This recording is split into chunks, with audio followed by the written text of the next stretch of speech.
오늘은 영어 공부에 도움이 되는 책 정리해서 알려드리려고 합니다. 제가 적어도 2회 이상 정도씩 다 읽은 책이고 최대한 밀리의 서재에 있는 책 위주로 준비를 해봤고요. 밀리의 서재 구독하고 계시는 분들은 활용해서 영어 공부에 도움되는 책 한번 쭉 보셨으면 좋겠습니다. 분야별로 정리를 해뒀거든요. 그래서 관심 있는 분야별로 책을 보시면 좋을 것 같고요. 일단 먼저 들어가기 전에 영어 공부를 할 때, 특히 책을 읽을 때 영어 책을 읽으면 영어 실력이 향상이 되겠지라고 생각하는 분들이 있습니다. 근데 사실은 그냥 읽기만 하면 안 됩니다.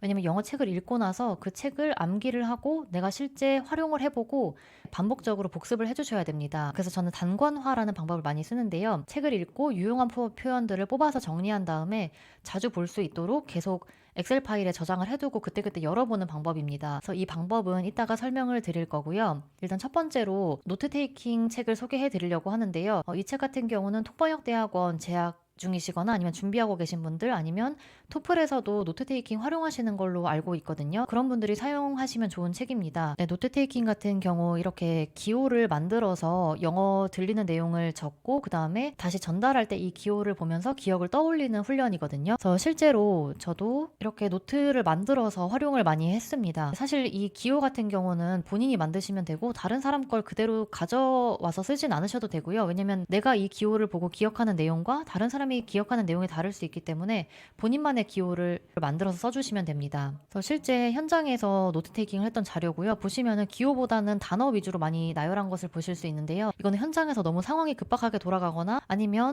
단어를 통해서 더 기억을 떠올리기가 쉬울 때 단어로 많이 적기도 합니다. 다음 책은 이제 국제회의 관련된 표현입니다. 만약에 회사에서 회의를 진행하셔야 되거나 아니면 국제회의 진행자로 일을 하셔야 될 경우 이 책이 되게 좋은데요. 이 책 같은 경우는 현재 밀리의 서재에 없기 때문에 간략하게 목차 보여드리도록 하겠습니다. 목차 보시면 갑자기 회의를 진행을 해야 되는데 회의 시작하겠습니다. 제가 오늘 회의의 사회입니다. 입장해주세요. 퇴장해주세요. 이런 말을 갑자기 하라고 하면 떠오르지 않을 때가 있거든요. 비즈니스 관련해서 회의 진행을 하셔야 되거나 아니면 회의 석상에 사회자로 쓰셔야 될 때 이 책 활용하시면 좋습니다. 그리고 다음으로는 숫자 영어인데요. 사실 숫자 영어는 우리가 일상생활에서 많이 사용을 하지 않기 때문에 실수가 많은 부분입니다. 그리고 또 영어와 한국어의 숫자 표현하는 방식의 차이가 있기 때문에 평소에 잘 익혀두시면 좋고요. 숫자 표현 같은 경우 갑자기 선착순 10명 아니면 2 곱하기 2 나누기 1 이런 식으로 갑자기 곱하기 나누기 선착순 영어 표현을 들었을 때 떠오르지 않는 경우가 많거든요. 따라서 즉시 떠오를 수 있도록 훈련해 주시는 게 필요하고요. 이 책도 목차를 봐주시면 숫자 읽기, 그 다음에 단위, 영어에 자주 나오는 숫자 표현 설명이 되어 있거든요. 아까 보시면 선착순 10명 같은 경우도 the first 10 people 이라고 해주시면 되는데 갑자기 선착순이라는 말을 들었을 때 선착순이 한국어로 뭐지? 이렇게 생각을 하다가 영어로 전달이 잘 안 되는 경우가 있습니다. 그래서 평소 숫자 표현을 잘 익혀두시면 나중에 활용하실 때 되게 좋고요. 다음으로 이제 뉴스 시사 영어입니다. 사실 우리도 한국어로 말할 때 정치, 경제, 사회, 문화 분야별 얘기를 할 때 그때그때 쓰이는 단어랑 용법들이 좀 다르잖아요. 영어도 마찬가지입니다. 그래서 각 분야별로 시사 분야별로 어떤 표현 쓰면 좋은지 잘 정리를 해둔 책이거든요. 이 책 같은 경우도 정치, 안보, 국제, 경제, 경영 이런 식으로 다 분류를 해두었습니다. 우리가 압승을 거두었다 이런 표현을 한국말로 들었을 때 이걸 영어로 어떻게 하지 바로 떠오르질 않거든요. 왜냐면 이 압승, 거두다라는 한국말 때문에 거두다가 영어로 뭐지? 압승이 영어로 뭐지? 이런 생각을 하다가 영어로 잘 못 바꿀 때가 많습니다. 이런 표현들은 솔직히 평소에 관심을 가지시고 많이 익혀두시고 관련 기사를 많이 봐주셔야 되는데요. 이럴 때 어떤 표현을 쓰면 좋은지 예문들도 잘 설명을 해둔 책입니다.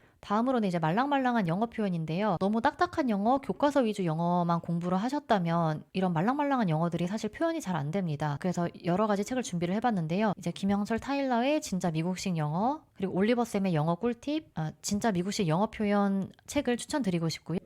네, 이 진짜 미국식 영어 표현의 목차를 보시면 매일 쓸 수 있는 표현, 그 다음에 네이티브에 가깝게 표현할 수 있는 영어 어구들, 미드에 많이 나오는 표현들 이렇게 정리를 잘 해주셨거든요. 그래서 실제 어떻게 적용할 수 있는지, 뉘앙스가 뭐가 다른지도 설명이 되어 있기 때문에 한번 참고를 해주시면 좋습니다. 위에 두 책들도 정말 좋은 책이니까 밀리의 서재에서 꼭 읽어보셨으면 좋겠고요. 미묘한 뉘앙스 차이를 설명해주는 책입니다. 영어 단어나 영어 활용에 있어서 우리가 한국어, 영어 1대1로 외우는 경우가 많습니다. 우리가 학교에서도 그렇고 입시 영어 아니면 시험 영어를 공부할 때 항상 한국어 단어, 영어 단어 1대1로 매칭을 해서 외우는 경우가 많은데 그렇게 매칭을 해서 외우게 되면 실제 영어에서 어떻게 활용이 되는지 어떤 뉘앙스를 갖는지 어떤 맥락인지 파악하는 게 많이 어렵습니다. 그래서 이런 미묘한 영어의 뉘앙스 차이를 알 수 있는 책을 추천드리려고 하는데요. 첫 번째로 마이클 쌤의 리얼 영어 회화, 그리고 두 번째로 영어 단어의 결정적 뉘앙스들, 세 번째로 구슬 쌤의 예의 바른 영어 표현이라는 책입니다. 이 세 가지 책 다 밀리의 서재에 있거든요. 그래서 마이클 쌤 책 같은 경우 이제 바이와 언틸, 우리가 한국말로는 바이까지 언틸 뭐뭐까지 이렇게 외우기 때문에 그 뉘앙스 차이를 느끼기 쉽지 않습니다. 마이클 쌤이 원어민의 입장에서 한국 사람들이 많이 헷갈리는 용법들을 정리를 잘 해주셨거든요. ignore, 무시하다 차이점이 뭔지, 그 다음에 wish, hope의 차이점이 뭔지, 우리가 항상 헷갈리는 부분들 잘 정리를 해두셔서 이거 참고해 보시면 좋을 것 같고요. 네, 다음은 영어 단어의 결정적 뉘앙스들이라는 책입니다. 우리가 항상 단어도 방금 말씀드렸다시피 1대1로 외우기 때문에 그 뉘앙스를 파악하기가 쉽지 않습니다. 그래서 이 책 같은 경우 보면 시작하다 할 때도 우리는 시작하다 하면 뭐 begin, start 다 똑같은 뜻이라고 생각을 하는데 어떤 디테일한 차이가 있는지 이런 걸 잘 설명해 준 책이거든요. 그래서 이 책도 공부를 해보시면 좋을 것 같고, 다음으로는 이 구슬쌤의 예의 바른 영어 표현인데요. 책도 목차를 보시면 한국인들이 영어를 할 때 잘못 사용해서 영어 맥락이 잘 전달되지 않는 경우, 아니면 오해가 좀 생기는 경우, 이런 것들을 분석을 해두셔서 많이 참고를 하실 수 있거든요. 보시면 우리가 간단하게 질문하다 하면 simple question이라고 생각하시는 분들이 많은데 사실 quick question이 맞는 표현입니다. 이렇게 잘 정리가 되어 있으니까 이것도 익혀두시면 너무 좋을 것 같고요. 이제 마지막으로는 이메일 영어입니다. 우리가 이메일 같은 경우 뭐 요즘에는 챗GPT 사용해서 이메일 영어 번역하시는 경우가 많은데 챗GPT 번역한 것도 당연히 좋지만 우리가 번역된 걸 읽었을 때 그래도 이런 뉘앙스로 번역을 해줬구나, 이런 뉘앙스로 전달이 되겠구나 정도는 스스로 파악을 하면 좋잖아요. 그래서 이메일 영어 잘 정리되어 있는 비즈니스 영어 이메일 한 권으로 끝내기라는 책 추천드리려고 합니다. 책도 보시면 이메일 시작 어떻게 해야 될지, 어떤 인사말 쓸지, 그다음에 분야별로 또 분류를 다 해주셨거든요. 축하, 위로, 명절 인사, 쾌유, 기원 이런 거 잘 우리가 활용을 못하는데 아주 잘 정리를 해두셨습니다. 이메일 어떻게 구성하면 좋을지, 어떤 단어 쓰면 좋을지 실제 이메일 샘플이랑 한국어 해석도 다 달아놓으셨습니다. 이 책도 이메일 영어 자주 쓰시는 분이라면 활용하기 정말 좋은 책들이고요. 여기 지금 밀리의 서재에서 제가 추천하는 영어 책들 다운로드 받아놨고, 당연히 빨모쌤 책도 너무 좋기 때문에 이것도 같이 참고해서 읽어주시면 좋을 것 같고요. 이제 다음으로는 이런 책들을 읽기만 하면 안 되고 책을 읽으면서 단권화를 진행해 주셔야 되는데요. 단권화가 책을 요약한다는 뜻입니다. 그래서 책만 읽고 끝내시면 안 되고 책에 나오는 표현을 한국어, 영어 1대1로 같이 정리를 해주시면 좋습니다. 우리가 한국어 단어 1대1로 외우는 것처럼 정리를 하라는 뜻이 아니고요.